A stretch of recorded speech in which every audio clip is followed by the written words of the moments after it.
अगर हम लोग कुछ कॉपर वो जिंक का सरफेस पे कैसे बैठ जाता है? एडजॉर्ब होगा, एडजॉर्प्शन होता है, एडजॉर्प्शन। तो अगर हम कॉपर रख देंगे, कॉपर रखने से कॉपर क्या करेगा, कॉपर सल्फेट रख देंगे, कॉपर सल्फेट हाइड्रोजन से रिएक्ट करके कॉपर प्रोड्यूस होगा और H2SO4 फिर प्रोड्यूस होगा। तो कॉपर सल्फेट जिंक के साथ तो ये कॉपर बन जाएगा और कॉपर जिंक दोनों मिलकर फिर सल्फ्यूरिक एसिड से रिएक्ट करेंगे। तो कॉपर सल्फेट क्या करेगा, जिंक का सरफेस में इसको बैठने नहीं देगा, उसका सरफेस में कॉपर आ जाएगा। तो जिंक का सरफेस में अगर कॉपर आ जाता है तो कोई प्रॉब्लम नहीं, तो कॉपर भी रिएक्ट करेगा और जिंक भी रिएक्ट करेगा। हाइड्रोजन गैस है तो इसका सरफेस को पूरा ब्लॉक कर देगा, लेकिन कॉपर पूरा ब्लॉक नहीं करेगा, कुछ सरफेस रखेगा जिसमें जिंक भी रिएक्ट कर सकता है, कॉपर भी रिएक्ट कर सकता है। तो जिंक कॉपर कपल दोनों रिएक्ट करेंगे अगर कॉपर सल्फेट साथ में लेंगे। तो इसीलिए प्योर जिंक हम नहीं ले सकते, प्योर जिंक लेने से हाइड्रोजन गैस इसका सरफेस में आके उसको ब्लॉक कर देता है, ब्लॉक करके इसको रिएक्ट करने नहीं देता। ठीक है, ये और ये सब रिएक्शन सीखेगा। और उसको कैसे करते हैं, क्यों करते हैं, यहाँ पे अगर आयरन और स्टीम देते हैं तो हमारा Fe3O4 + H2 आता है। ठीक है, अब Fe3O4 किया वहां से फिर हम आयरन ऑब्टेन कर सकते हैं। ये एक इंडस्ट्रियल मेथड है, आयरन में स्टीम देके हम हाइड्रोजन गैस प्रिपेयर कर सकते हैं। अब जो Fe3O4 फेरोसो फेरिक ऑक्साइड आ गया, इसको कार्बन मोनोऑक्साइड दो तो ये फिर आयरन बन जाएगा, या हाइड्रोजन से रिड्यूस भी कर दो फिर आयरन बन जाएगा। ठीक है, तो हम लोग फिर से Fe3O4 वापस पा सकते हैं। बूस्ट प्रोसेस मतलब वाटर गैस प्रिपरेशन।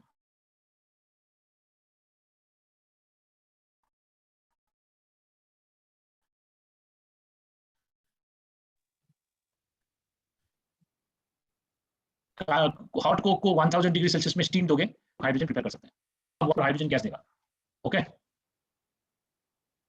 ये उसका टोटल प्रोसेस यहाँ पे लिखा है। स्टीम हॉट कोक में पास करो, वाटर गैस आएगा, वाटर गैस में स्टीम पास करो, कैटलिस्ट क्या देना है, आयरन ऑक्साइड, क्रोमियम ऑक्साइड, ये दो, तो कार्बन डाइऑक्साइड हाइड्रोजन आ गया। ठीक है, तो यहाँ पे तो वो लैग कर रहा है आया तो 25 एटमॉस्फेयर वाटर देने से CO2Cl2 दे दो, इसमें जो कार्बन मोनोऑक्साइड जो बच गया है, जो रिएक्ट नहीं किया, वो एब्जॉर्ब हो जाएगा। हम लोग इडियोमेट्री में पढ़े CO2Cl2 CO को एब्जॉर्ब करता है और कार्बन डाइऑक्साइड वाटर में एब्जॉर्ब होगा, कार्बोनिक एसिड हो जाएगा। तो ये जो फिर उसके बाद निकेल पास करो, निकेल क्या करता है, हाइड्रोजन को एब्जॉर्ब कर लेता है। ऐसे करके हम हाइड्रोजन, प्योर हाइड्रोजन पा सकते हैं इंडस्ट्री में। सर। हाँ बोलो सर, आपका वॉइस कट गया था, एक बार रिपीट कर दीजिए। हाँ दे रहा हूँ, एक मिनट। सर बहुत बात लग कर रहा है सर। ये जो ओवरऑल रिएक्शन का प्रोसेस है स्टार्ट में दिया है, तो इसको याद रखना है। हाइड्रोजन को इंडस्ट्री में कैसे प्रिपेयर करते हैं, इंडस्ट्री में प्रिपेयर करने के लिए सबसे इकोनॉमिकल प्रोसेस, तो इसमें क्या करते हैं हम लोग, हॉट कोक को वाटर स्टीम के द्वारा पास करते हैं, मतलब C+H2O पहले था ना, C+H2O, C+H2O CO+H2 आएगा, तो ये आ गया CO+H2 वाटर गैस। ठीक है, CO+H2 को कैटलिस्ट देके पास करने से CO+H2, इसको स्टीम देके पास करेंगे, इसको फिर स्टीम दे रहे हैं यहाँ पे, स्टीम मतलब वाटर, ये रिएक्शन CO+H2 + स्टीम, कैटलिस्ट देने से CO2+H2 आएगा, तो CO2+H2 आ गया। लेकिन ये जो CO2H2 आ गया, इसमें हमें प्योर हाइड्रोजन निकालना है, तो क्या करो, इसको 25 एटमॉस्फेयर में वाटर पास करो तो CO2 एब्जॉर्ब हो जाएगा, CO2 एब्जॉर्ब हो गया, H2 आ गया, लेकिन उसमें थोड़ा बहुत इंप्योरिटी CO रहेगा, तो CO2 अल्कालाइन CO2Cl2 पास करो, अल्कालाइन CO2Cl2 पास करने से इसमें कार्बन मोनोऑक्साइड एब्जॉर्ब होगा, तो उसके बाद हाइड्रोजन गैस मिल जाएगा। हाइड्रोजन गैस अगर निकेल के द्वारा पास कराओगे तो निकेल हाइड्रोजन गैस को एब्जॉर्ब कर लेता है, तो प्योर हाइड्रोजन आ गया। ठीक है, क्लियर है? हाँ सर। तो ये सब याद रखना है कैसे होता है, ये सब एग्जाम में आजकल नहीं आ रहा है, पहले आता था। आजकल logic and concept based question आता है, पहले मेमोरी बेस्ड क्वेश्चन आता था। लेकिन एक बार रीडिंग कर लो, ठीक है, रीडिंग करने से माइंड में रहेगा कि ये रिएक्शन है। अगर कोई क्वेश्चन आ गया, देखो जो अच्छा स्टूडेंट होता है वो कोई एक क्वेश्चन भी छोड़ना नहीं चाहता, क्योंकि एक एक क्वेश्चन में अपना 100 रैंक इन्वॉल्व है। ठीक है, एक क्वेश्चन कर लिया स्टूडेंट, 4 मार्क्स आ गया उसका, 4 मार्क्स में 100 नहीं 400-500 रैंक ऊपर चला जाएगा। ओके, तो इसलिए इनऑर्गेनिक भी एक बार 2 बार पढ़ लो, पढ़ने से क्या होगा, कोई भी क्वेश्चन इससे आता है तो माइंड में हम लोग मेमोरी में थोड़ा बहुत रहेगा तो हम आंसर दे सकते हैं। हाइड्रोजन गैस पढ़न, तो कौन सा बुक है, कौन सा बुक? ये ओपी टंडन बुक है। सर आपके पास इस चैप्टर का कोई नोट्स है?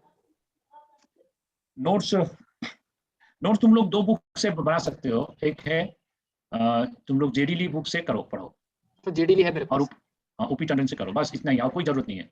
तो ये दोनों बुक करोगे ना तो पूरा जितना इनऑर्गेनिक है कवर हो जाएगा, और ज्यादा बुक्स करने का नहीं है। ठीक है, तो जेडी वाला मेरे पास मेरा सुदर्शन गुहा मिला के पढ़ लोगे तो 2 साल का इनऑर्गेनिक कवर हो जाएगा। ओके, वाइले का इंडिया इसके लिए hydrogen colourless, odourless, tasteless gas होता है। It is slightly soluble in water होता है और इसका डेंसिटी बहुत ही कम होता है। देखो इतना सर, गैस टेस्टलेस है, ये कैसे डिटरमाइन किया जाता है? तो खा के जनाब पता चलेगा ना। गैस को कैसे, मतलब तो गैस को कैसे खाएगा?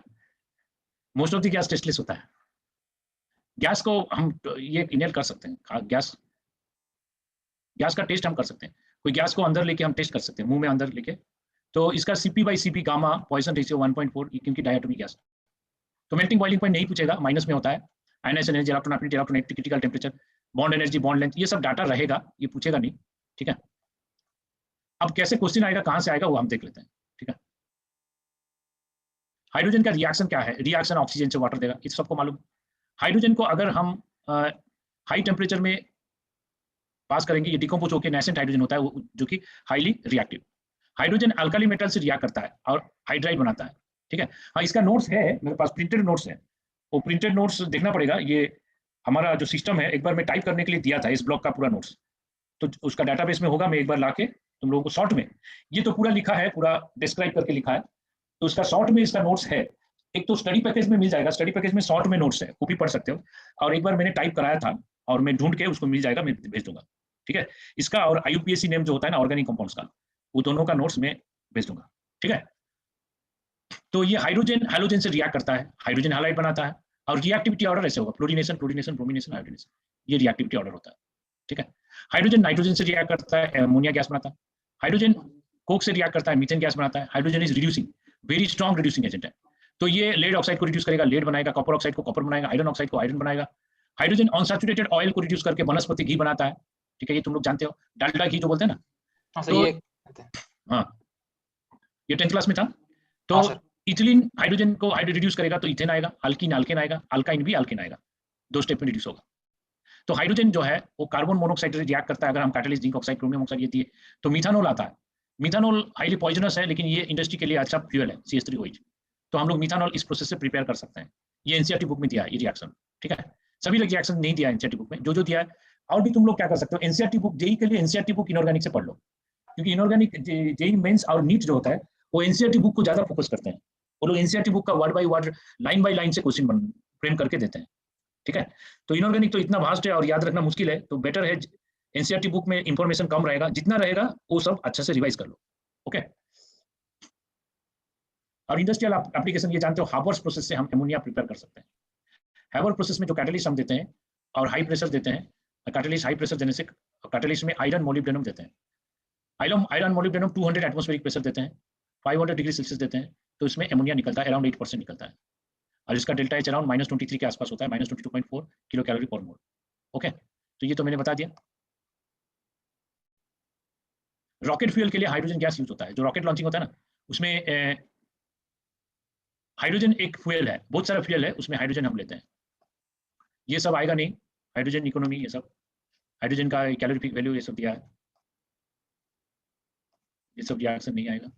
हाइड्रोजन ऑक्सीजन फ्यूल सेल में यूज हुआ था, ये फ्यूल सेल इलेक्ट्रोकेमिस्ट्री में है, उसमें पढ़ लोगे, ये नहीं पूछेगा, अभी नहीं चाहिए। हाँ, ये इंपॉर्टेंट है, हाइड्राइड्स। ठीक है, हाइड्राइड्स जो है, हाइड्राइड्स 3 टाइप का होता है। हाइड्रोजन हाइड्राइड्स बनाता है, हाइड्राइड्स 3 टाइप का होता है। ठीक है, मैं 1 मिनट में आता हूँ। इसका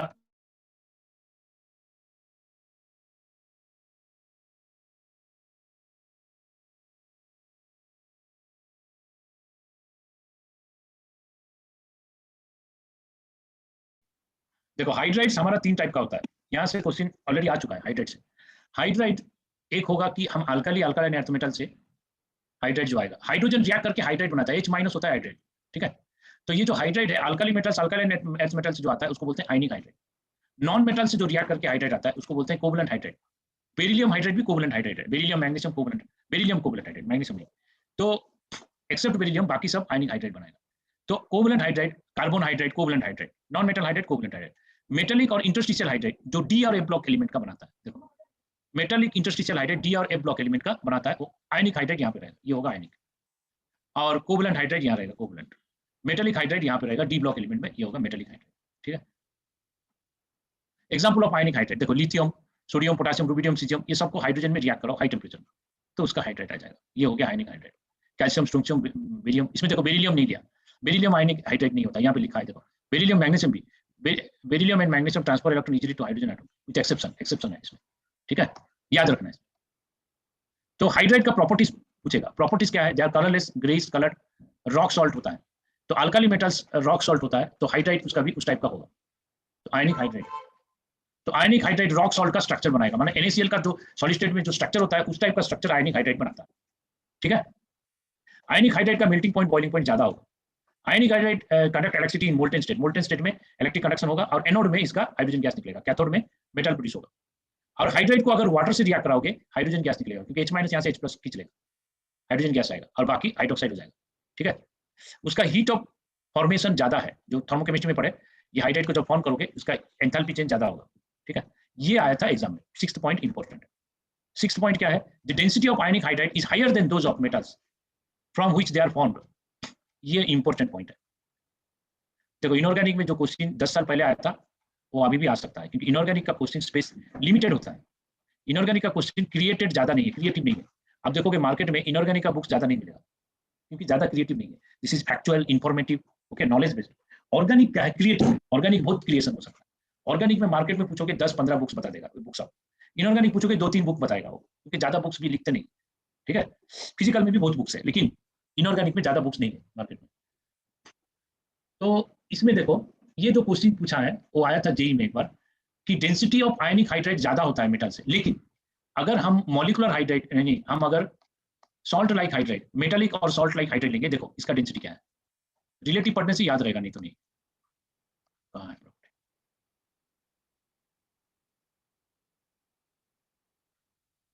यस, यहाँ पे देखो इसका पॉइंट 3 में लिखा है, the density of this hydride is lower than those of metals from which they are formed. ये क्वेश्चन पूछा था, density of, why density of ionic hydride is more than that of metal while the density of interstitial hydride are less than those of metals, why? ये question था। देखो इसका answer है, suppose metals क्या करता है, ये मेटालिक बॉन्डिंग और ऐसे बनाता है, तो सॉलिड स्टेट में मेटल्स मेटालिक बॉन्डिंग करके बनाता है। मेटालिक बॉन्डिंग बहुत प्रकार का है, वो कैसे हो सकता है, वो फेस सेंटर क्यूबिक सेल, ये पढ़े हो क्या, बॉडी सेंटर क्यूबिक सेल, इस टाइप का हो सकता है, हेक्सागोनल प्रिमिटिव सेल, तो ये सब टाइप का जो आयनिक ये जो मेटल है वो हो सकता है। और जब आयनिक हाइड्राइड बनेगा तो इसमें हाइड्रोजन घुस जाएगा, जब हाइड्रोजन इसमें घुस जाएगा तो ये कैसे रहेगा, देखो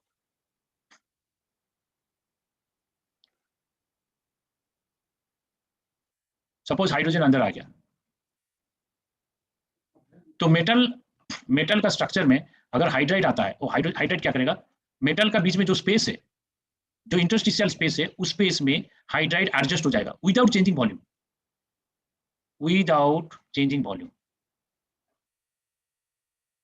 ठीक है। मतलब when metal hydride is formed, when ionic hydride is formed, ये हो गया आयनिक हाइड्राइड, ठीक है, ये मेटल है। When ionic hydrides are formed from metal, the hydride get inserted with in the interstitial position of metal crystal, ये metal crystal है,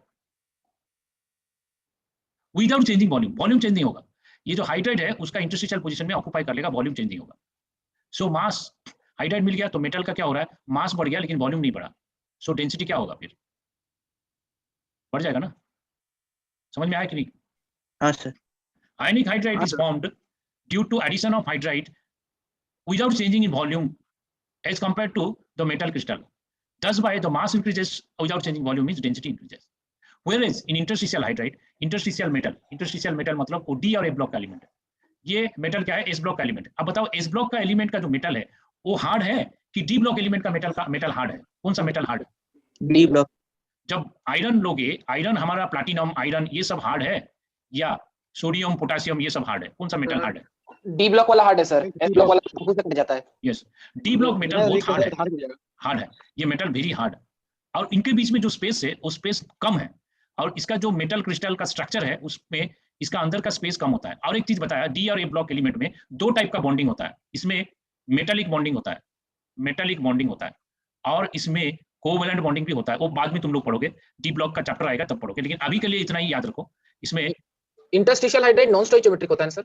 हाँ, नॉन स्टोइकियोमेट्रिक होता है, वो उस पॉइंट भी मैं आऊंगा, पहले डेंसिटी का बात कर लेते हैं।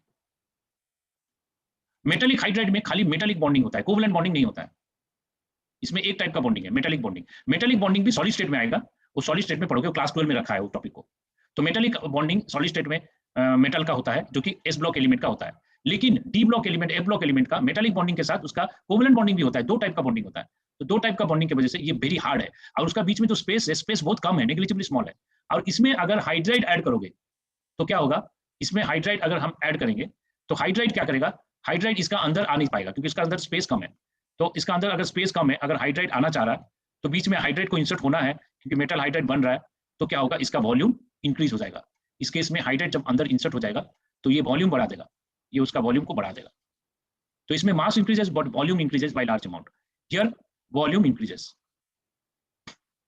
ठीक है। तो मेटालिक हाइड्राइड जो इंटरस्टिशियल हाइड्राइड है, जो कि डी ब्लॉक मेटल से बनता है, तो डी ब्लॉक मेटल से बनने के बाद जब हाइड्राइड उसका फॉर्म होगा तो इसका वॉल्यूम बढ़ गया, मास बढ़ रहा है लेकिन इतना ज्यादा नहीं बढ़ रहा है, लेकिन वॉल्यूम बहुत ज्यादा बढ़ रहा है। तो वॉल्यूम बढ़ गया तो डेंसिटी कम होगा, तो डेंसिटी डिक्रीजेस। यही रीजन लिखना है। ठीक है। तो ये चीज बताया गया वहां पे कि मेटालिक इंटरस्टिशियल हाइड्राइड में डेंसिटी कम होता है कंपेयर टू इट्स मेटल, लेकिन मेटालिक हाइड्राइड में डेंसिटी ज्यादा होता है। This is because hydride ions occupy holes in the lattice of metal without changing volume. ये वर्ड छोड़ दिया लिखना, without changing volume. Okay. Stability of the hydride decreases as the size of the cation increases. ये important है। तो ये जो hydride का स्टेबिलिटी कम होगा, लिथियम हाइड्राइड का स्टेबिलिटी ज्यादा है, सीजियम हाइड्राइड का स्टेबिलिटी कम है, इसका स्टेबिलिटी और कम होगा। तो stability decreases as size of the cation increases. ठीक है। ये लैटिस एनर्जी से हम एक्सप्लेन कर सकते हैं। केमिकल बॉन्डिंग में याद है मैं पढ़ाया था एक बार, हम थर्मल स्टेबिलिटी दो प्रकार का देख सकते हैं, एक लैटिस एनर्जी से देख सकते हैं, दूसरा हम फाइजेंस रूल अप्लाई करके देख सकते हैं। ठीक है। तो चीज देख लो थोड़ा। तो ये हो गया आयनिक हाइड्राइड। आयनिक हाइड्राइड का केमिकल रिएक्शंस है। आयनिक हाइड्राइड ऑक्सीजन में कंबस्ट होगा तो ऑक्साइड बनाएगा, वाटर बनाएगा। ठीक है। आयनिक हाइड्राइड को अगर पानी, ethyl alcohol, carbon ethyl alcohol दोगे तो हाइड्रोजन गैस निकलेगा, लेकिन कार्बन डाइऑक्साइड दोगे तो लिथियम फॉर्मेट आएगा। सल्फर डाइऑक्साइड दोगे लिथियम सल्फेट नहीं तो थायोसल्फेट आएगा। एमोनिया दोगे हाइड्रोजन गैस निकलेगा और लिथियम LiNH2 होगा, इससे H+ नहीं ले जाएगा, ये H+ ले लिया, H2 हो गया, LiCl हो गया। ठीक है। लिथियम हाइड्राइड नाइट्रोजन से रिएक्ट करेगा, लिथियम नाइट्राइड बनाएगा Li3n, और ये जो हाइड्रोजन है वो हाइड्रोजन गैस की तरह निकल जाएगा। कैल्शियम हाइड्रोक्साइड नाइट्रोजन देने से कैल्शियम नाइट्राइड होगा, हाइड्रोजन गैस निकलेगा। ये इंपॉर्टेंट रिएक्शन है। ठीक है। और सोडियम हाइड्रोक्साइड कार्बन मोनोऑक्साइड से HCONA देगा, सिलिकॉन क्लोराइड SiH4, ये सब आया नहीं कभी, लेकिन एक बार देख लो रिएक्शन का। ठीक है। हम रॉकेट लॉन्चिंग में क्या करते हैं, डाइबोरेन लेते हैं, हाइड्रोजन लेते हैं और हाइड्राइड लेते हैं और हाइड्रोजन लेते हैं, सब मिक्स करके लेते हैं। तो रॉकेट लॉन्चिंग में वो हाई टेम्परेचर, लो वेट में उसका कैलोरीफिक वैल्यू ज्यादा होता है। ठीक है। B2H6 is good fuel. B2H6 sodium hydroxide से रिएक्ट करता है। डाइबोरेन का स्ट्रक्चर हम लोग, अच्छा इसमें आज डिस्कस नहीं किया ना, डाइबोरेन का स्ट्रक्चर इंपॉर्टेंट है। तो B2H6, अच्छा केमिकल बॉन्डिंग में थोड़ा बहुत मैंने डिस्कस किया था शायद। तो डाइबोरेन जो है सोडियम, हाँ बनाना बॉन्डिंग, तो डाइबोरेन को सोडियम हाइड्राइड से रिएक्ट कराएंगे, सोडियम बोरोहाइड्रेट देगा। सोडियम बोरोहाइड्रेट जो है वो एक इंपॉर्टेंट रिएजेंट ऑर्गेनिक कंपाउंड में फॉर रिड्यूसिंग सोडियम बोरोहाइड्रेट। और लिथियम हाइड्राइड को अगर एल्यूमिनियम क्लोराइड से ट्रीट करेंगे नॉन एक्वस सॉल्वेंट, तो lithium aluminium hydride, lithium aluminium hydride, sodium borohydrate, these are very very important reducing agent in organic chemistry. Okay. तो lithium aluminium hydride strong reducing agent है, sodium borohydrate mild reducing agent है। Okay. तो ये हो गया हमारा आयनिक hydride. एक बार reading कर देना है। इसमें इंपॉर्टेंट क्या है, यहाँ से क्वेश्चन पूछ सकता है, और ये इससे क्वेश्चन पूछ सकता है, ये वाला, और डेंसिटी से क्वेश्चन पूछा है। ठीक है। कोवलेंट हाइड्राइड, कोवलेंट हाइड्राइड मतलब सर लिथियम हाइड्राइड आयोनिक या कोवलेंट है? लिथियम आयनिक ही हम लेते हैं उसको, तो लेस आयनिक होगा। कोवलेंट दिया है कहाँ?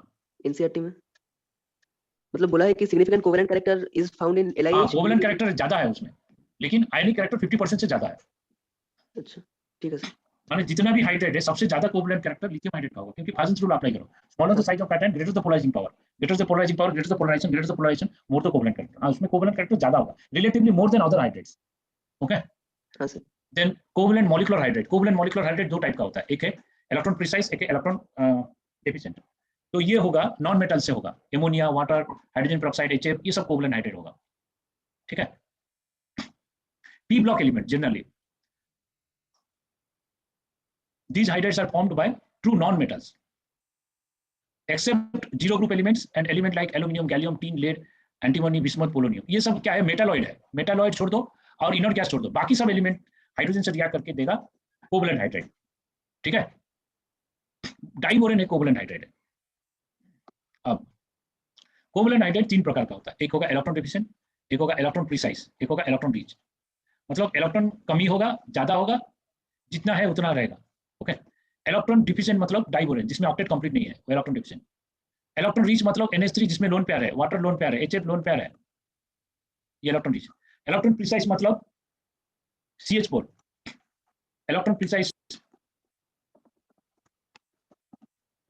CH4 मतलब इसमें ऑक्टेट कंप्लीट है, इसमें ऑक्टेट कंप्लीट, इसमें भी ऑक्टेट कंप्लीट लेकिन लोन पेयर रहेगा, इसमें ऑक्टेट इनकम्प्लीट ऑक्टेट। ओके, 3 प्रकार का होता है।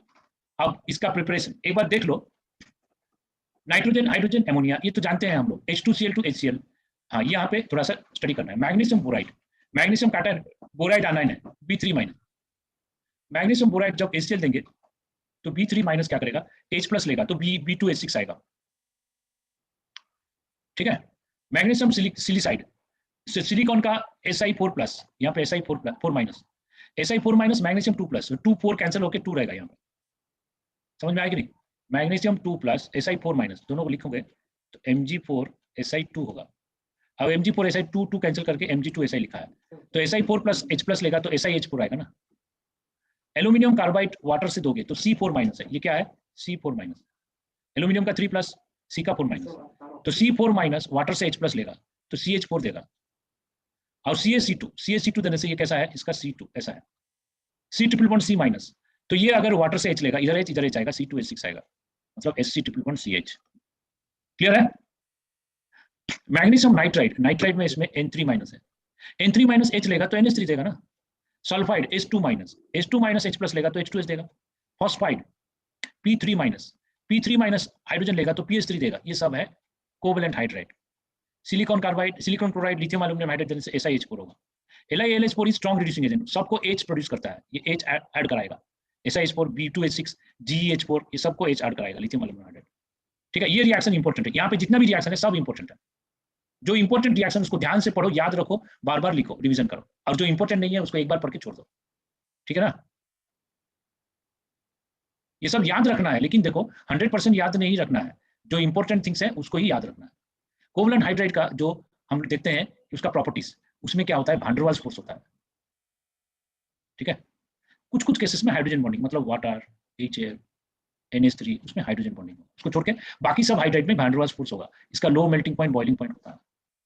ये हाइड्राइड जनरली वोलेटाइल होता है, इसका लो इलेक्ट्रिकल कंडक्टिविटी होगा, क्योंकि आयनिक नहीं है ना, ये ज्यादातर कोवैलेंट है, इसका 50% से ज्यादा कोवैलेंट होगा इसका बॉन्ड। तो इसका थर्मल स्टेबिलिटी भी डाउन द ग्रुप डिक्रीज करता है, इलेक्ट्रोनेगेटिविटी डिक्रीज करने से थर्मल स्टेबिलिटी डिक्रीज करता है। तो ये देखो थर्मल स्टेबिलिटी डिक्रीज कर रहा है। ठीक है, कोवैलेंट हाइड्राइड जिसमें लोन पे रहेगा वो बेसिक होगा, वाटर न्यूट्रल है। तो कोवैलेंट हाइड्राइड तीनों हो सकता है, बेसिक, न्यूट्रल, एसिडिक, कुछ भी हो सकता है। ओके,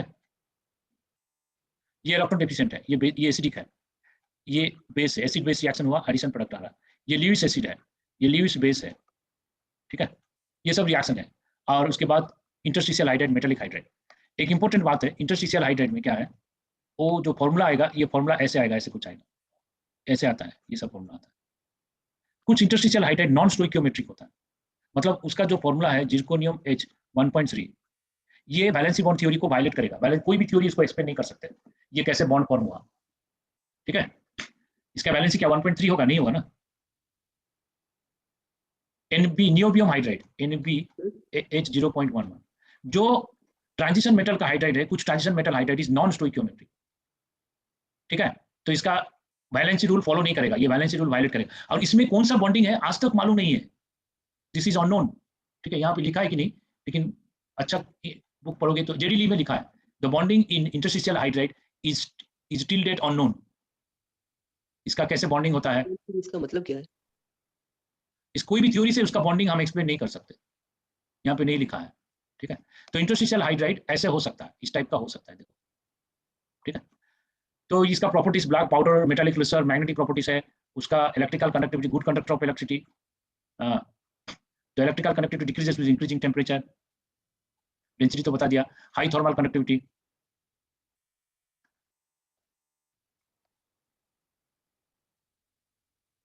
और एक पॉलीमरिक कॉम्प्लेक्स हाइड्राइड होता है जो कि बेरिलियम मैग्नीशियम, जो बेरिलियम मैग्नीशियम हम लोग छोड़ दिए थे, वो कॉम्प्लेक्स बनाता है, कोऑर्डिनेट कॉम्प्लेक्स बनाता है, नहीं ये ऐसे करके बनाएगा, नेटवर्क बनाएगा ऐसे BH2N टाइम्स। ठीक है, और वो 3 डायमेंशनल हो सकता है, 2 डायमेंशनल हो सकता है, ये ब्रिज बॉन्डिंग बनाता है। Beryllium hydride, magnesium hydride, aluminium hydride, indium silicon hydride, ये सब 2 सेंटर 2 इलेक्ट्रॉन, 3 सेंटर 2 इलेक्ट्रॉन, इस टाइप का बॉन्डिंग बनाएगा, ब्रिज बॉन्डिंग बनाएगा। ठीक है, क्लियर है? तो जो special form of hydrogen, hydrogen molecular form अभी तक हम देखे थे, और उसका और भी फॉर्म है, वो नेसेंट हाइड्रोजन, एटॉमिक हाइड्रोजन और ऑर्थो पैरा हाइड्रोजन, ये 3 फॉर्म उसको पढ़ना है। नेसेंट हाइड्रोजन क्या है? जो एटॉमिक हाइड्रोजन है वो नेसेंट हाइड्रोजन उसको बोलते हैं। तो नेसेंट हाइड्रोजन एटॉमिक हाइड्रोजन में डिफरेंस क्या है? एटॉमिक हाइड्रोजन में इलेक्ट्रॉन एक्साइटेड स्टेट में रहेगा, नेसेंट हाइड्रोजन में इलेक्ट्रॉन लोअर स्टेट में रहेगा, इसका एनर्जी कम रहेगा। नेसेंट हाइड्रोजन रूम टेम्परेचर में प्रोड्यूस होगा और एटॉमिक हाइड्रोजन हाई टेम्परेचर में प्रोड्यूस होगा। अगर हम लोग क्या किए, हम ऑर्डिनरी हाइड्रोजन प्रोड्यूस होता है नॉर्मल केस में, KMnO4 को सल्फ्यूरिक एसिड में ट्रीट करते हैं और जिंक को सल्फ्यूरिक एसिड में ट्रीट करते हैं, तो नेसेंट हाइड्रोजन प्रोड्यूस होता है। ऐसा जिंक प्लस सल्फ्यूरिक एसिड, पहले नेसेंट हाइड्रोजन प्रोड्यूस होता है। अगर इसको किसके साथ रिएक्ट कराएंगे तब ये रिड्यूस करेगा। अगर इसको हम KMnO4 से रिएक्ट कराएंगे तो ये नेसेंट हाइड्रोजन जो प्रोड्यूस हुआ वो रिएक्ट करेगा इसके साथ। अगर इसको किसके साथ रिएक्ट नहीं कराएंगे तो खाली जिंक सल्फ्यूरिक एसिड देंगे तो क्या होगा, तो नेसेंट हाइड्रोजन आपस में रिएक्ट करके हाइड्रोजन गैस देगा। तो हम बोलते हैं जिंक सल्फ्यूरिक एसिड रिएक्ट करने से जिंक सल्फेट और हाइड्रोजन मिलता है। लेकिन एक्चुअली क्या होता है, वो नेसेंट हाइड्रोजन पहले प्रोड्यूस करता है। अगर इसको किसी रिएजेंट के साथ रिएक्ट कराएंगे तो नेसेंट हाइड्रोजन इसको रिड्यूस करेगा। इसको रिड्यूस करके क्या देता है, K2SO4, MnSO4, वाटर, MnSO4, हाँ यही सब देगा, K2SO4, MnSO4, वाटर, ठीक है, हाँ यही सब देगा। तो मतलब नेसेंट हाइड्रोजन जिंक H2SO4 में प्रोड्यूस होता है, ठीक है। तो ये रिएक्ट करने से KMnO4 डीकलराइज हो जाएगा, वही बोल रहा है। तो मतलब कुछ रिएक्शन में नेसेंट हाइड्रोजन प्रोड्यूस होता है जो कि एटॉमिक हाइड्रोजन है और ये हाईली रिएक्टिव है। और एटॉमिक हाइड्रोजन कब प्रोड्यूस होगा, अगर हाइड्रोजन को इलेक्ट्रिक आर्क में प्रोड्यूस करोगे तो एटॉमिक हाइड्रोजन प्रोड्यूस होता है। हाइड्रोजन गैस को इलेक्ट्रोड में पास करो, हाई टेम्परेचर दे दो, तो ये नेसेंट हाइड्रोजन प्रोड्यूस होगा। नेसेंट हाइड्रोजन कंबस्ट होगा ऑक्सीजन में और इसको एटॉमिक हाइड्रोजन वेल्डिंग टर्च में यूज करते हैं। जो वेल्डिंग करते हैं ना तो उसमें यूज करते हैं। तो वेल्डिंग टर्च में जब यूज करते हैं तो हम लोग क्या करते हैं, इलेक्ट्रोड्स को हाइड्रोजन गैस पास करते हैं हाई टेम्परेचर में, तो मेल्ट हो जाता है। वो मेल्ट होने से तो यहाँ पे मेटल को भी मेल्ट कर देता है हाई टेम्परेचर में, तो ये रिएक्ट करता है, ठीक है। तो एटॉमिक हाइड्रोजन वेल्डिंग टर्च में हम इसको यूज करते हैं और इसका हाफ लाइफ बहुत कम होता है, 0.3 सेकंड। तो atomic hydrogen can be produced at very high temperature but nascent hydrogen is form even ordinary temperature. Difference है ये, दोनों ही एटम हाइड्रोजन एटम का फॉर्म है, ये हाई टेम्परेचर प्रोड्यूस होगा, ये ऑर्डिनरी टेम्परेचर प्रोड्यूस होगा। Reducing power of atomic hydrogen is much more than nascent hydrogen. Clear है? हाँ सर। तो इसके बाद ऑर्थो पैरा हाइड्रोजन क्या है? ऑर्थो पैरा हाइड्रोजन कुछ नहीं है, कहाँ गया? ऑर्थो पैरा हाइड्रोजन में ऐसा है, अब देखो अगर दोनों हाइड्रोजन मॉलिक्यूल ले लो, मॉलिक्यूल में उसका जो न्यूक्लियस है, दोनों न्यूक्लियस अगर क्लॉकवाइज रोटेट किया तो उसको ऑर्थो बोलेंगे। दोनों न्यूक्लियस अगर ऑपोजिट है, एक क्लॉकवाइज एक एंटी क्लॉकवाइज आ रहा है, तो उसको बोलेंगे पैरा हाइड्रोजन। क्लियर है? सर ऑर्गेनिक भी इसीलिए है, क्या चीज सुना? ऑर्गेनिक में ऑर्थो और पैरा का क्या ऐसा कुछ रीजन है? नहीं, ऑर्गेनिक ऑर्थो पैरा अलग है, इसका ऑर्थो पैरा डिफरेंट है, ऑर्गेनिक का ऑर्थो पैरा डिफरेंट है।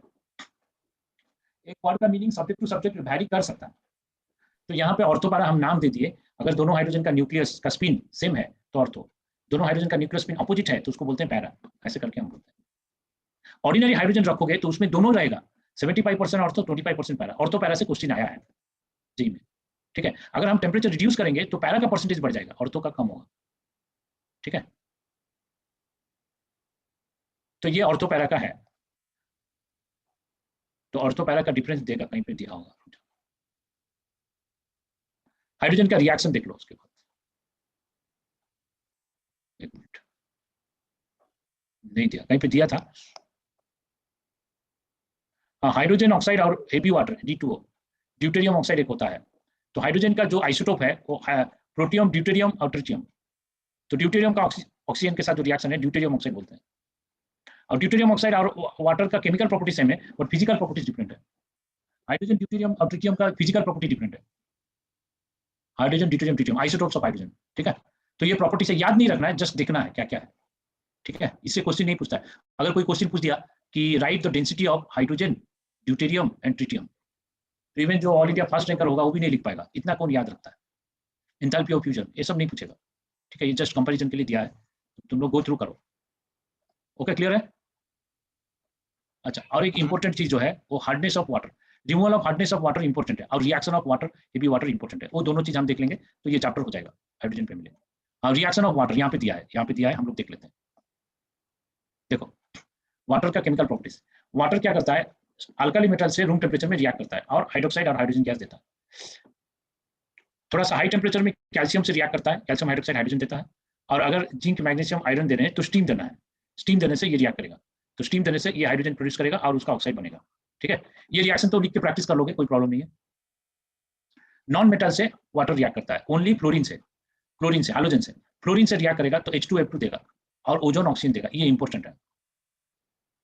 ठीक है, तो ये ऑक्सीजन भी देगा, ओजोन भी देगा, फ्लोरीन से रिएक्ट करेगा। लेकिन क्लोरीन से रिएक्ट करेगा तो ऐसा नहीं होगा, क्लोरीन से रिएक्ट करने से हाइड्रोजन क्लोराइड देगा और हाइपोक्लोरस एसिड देगा, HClO।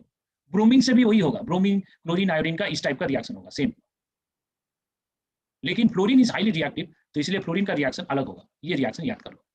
ठीक है, लेकिन क्लोरीन का रिएक्शन सनलाइट में अलग होगा, कोल्ड वाटर डार्क में अलग होगा, इस टाइप का रिएक्शन होगा। लेकिन सनलाइट देके अगर रिएक्शन कराओगे तो HCl+O2 निकलेगा। ठीक है, अगर वाटर स्टीम को कार्बन से रिएक्ट करोगे वाटर गैस निकलेगा, ये तो हम लोग पढ़ चुके हैं और ये इंपॉर्टेंट है। ठीक है, वाटर कार्बन डाइऑक्साइड से रिएक्ट करता है, कार्बोनिक एसिड आता है, ये भी तुम लोग 7th 8th क्लास में थोड़ा बहुत पढ़े। सल्फर डाइऑक्साइड से रिएक्ट करेगा, सल्फ्यूरस एसिड आएगा। सल्फर ट्राइऑक्साइड से रिएक्ट करेगा, सल्फ्यूरिक एसिड आएगा। फास्फोरस पेंटॉक्साइड से रिएक्ट करेगा, ऑर्थोफॉस्फोरिक एसिड आएगा, फास्फोरिक एसिड फास्फोरस +5, ये भी +5। नाइट्रोजन पेंटॉक्साइड से रिएक्ट करेगा, नाइट्रिक एसिड आएगा। क्लोरीन 7 ऑक्साइड से रिएक्ट करेगा, perchloric acid, highest oxidation state आएगा। और इसमें ये छोड़ दिया, सपोज N2O3 से रिएक्ट करेगा तो क्या आएगा, N2O3 दे, ये नाइट्रोजन का lower nitrogen 3 oxide, nitrogen 5 oxide, nitrogen 5 oxide से नाइट्रिक एसिड आ रहा है, नाइट्रोजन 3 ऑक्साइड से नाइट्रस एसिड आएगा, HNO2। ठीक है, तो फास्फोरस पेंटॉक्साइड से फास्फोरिक एसिड आया, फास्फोरस ट्राइऑक्साइड लेंगे तो हमारा फास्फोरस एसिड आएगा, H3PO3। ठीक है ना, ये सब रिडक्स रिएक्शन नहीं है। और सल्फर डाइऑक्साइड से सल्फ्यूरस एसिड आ रहा है, सल्फर ट्राइऑक्साइड से सल्फ्यूरिक एसिड आ रहा है, ऐसे फास्फोरस ट्राइऑक्साइड से फास्फोरस एसिड आएगा, पेंटॉक्साइड से फास्फोरिक एसिड आएगा, नाइट्रोजन ट्राइऑक्साइड से नाइट्रस एसिड आएगा, नाइट्रोजन पेंटॉक्साइड से नाइट्रिक एसिड आएगा। ठीक है, ये सब याद हो जाएगा ना, इजी। और ये तो मेटल ऑक्साइड, मेटालिक ऑक्साइड से हाइड्रोक्साइड आता है, ये तो मालूम है। और वाटर रिएक्शन, ये अभी देखो इनऑर्गेनिक में रिएक्शन तो रिपीट होता है, अभी हम लोग हाइड्राइड में इसका रिएक्शन पढ़े, अभी वाटर में भी पढ़ेंगे फिर से। तो हाइड्राइड में रिएक्शन में हाइड्रोक्साइड आएगा, सबका हाइड्रोक्साइड आएगा, लेकिन कार्बाइड में इसका कार्बाइड है, ये हाइड्राइड नहीं है, ये कार्बाइड है। लेकिन कैल्शियम कार्बाइड, इसका स्ट्रक्चर देखोगे, इसका स्ट्रक्चर ऐसे होगा, ऐसे होगा। तो ऐसे स्ट्रक्चर जब हाइड्रोजन लेगा तो ये देगा HC�BC। ठीक है, मैग्नीशियम नाइट्राइड फॉस्फाइड, ये तो मैं बता चुका हूँ। एल्यूमिनियम कार्बाइड में कार्बन ऐसा है, सिंगल है, C4-, तो ये मीथेन देगा, CH4। ठीक है ना, याद रहेगा ना, ये इंपॉर्टेंट है, ये दोनों रिएक्शन वेरी वेरी इंपॉर्टेंट, कई बार एग्जाम में आ चुका है। ठीक है, और ये भी मैग्नीशियम नाइट्राइड वाटर से रिएक्ट करने से अमोनिया आता है, तो ये रिएक्शंस ध्यान से देखो, एक बार देखने से याद हो जाएगा, कोई प्रॉब्लम। और ये तो आयनिक इक्विलिब्रियम में पढ़े हो, हाइड्रोलिसिस। ओके, और देखो ये दोनों इंपॉर्टेंट, वेरी वेरी इंपॉर्टेंट, ये जेईई एडवांस में आ चुका है। हमारा जो सॉल्ट है ना, हमारा सॉल्ट में 2 ही कैटायन है, बिस्मथ, हम लोग टेस्ट फॉर कैटायन करते हैं ना, बिस्मथ 3+, Sb3+, ये दोनों कैटायन क्या होगा, उसका क्लोराइड का हाइड्रोलिसिस करने से प्रेसिपिटेट आता है। और दुनिया में कोई कैटायन हाइड्रोलिसिस से प्रेसिपिटेट नहीं आता है, ये दोनों कैटायन ही आता है, बिस्मथ और एंटीमनी। बिस्मथ क्लोराइड वाटर देने से बिस्मथ ऑक्सीक्लोराइड, एंटीमनी देने से एंटीमनी ऑक्सीक्लोराइड आता है, दोनों ही व्हाइट प्रेसिपिटेट है।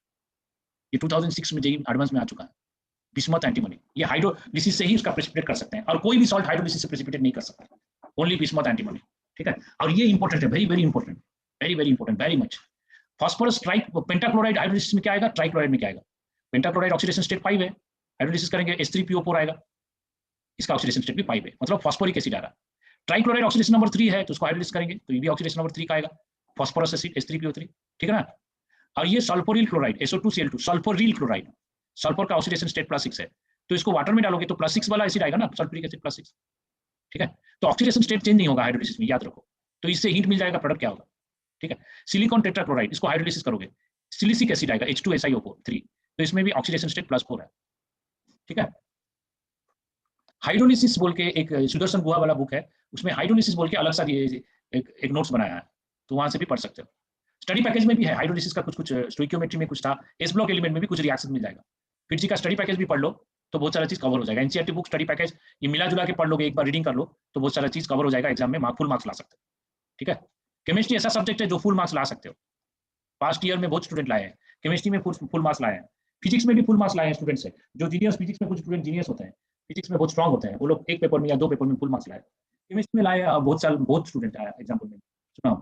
ठीक है, लेकिन मैथ्स में फुल मार्क्स लाया कोई स्टूडेंट में सुना नहीं, बहुत मुश्किल है मैथ्स में फुल मार्क्स लाना।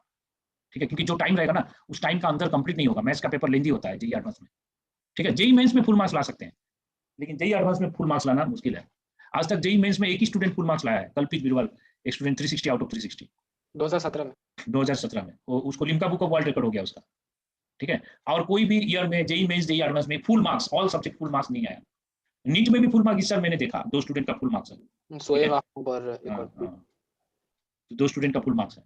तो केमिस्ट्री ऐसा सब्जेक्ट है जिसमें फुल मार्क्स ला सकते हो, मेहनत लेकिन करना है, ठीक है। इतना सारा पढ़ना नहीं है, जो इंपॉर्टेंट है उसको हाईलाइट कर लो, एग्जाम से पहले उसको एक बार रिवाइज कर लो, तो उससे ही क्वेश्चन आएगा। जो मैं बोल रहा हूँ ना उसी को पढ़ना है, सब चीज नहीं पढ़ना है। सब चीज पढ़ोगे तो टाइम नहीं होगा और याद भी नहीं रहेगा, ठीक है।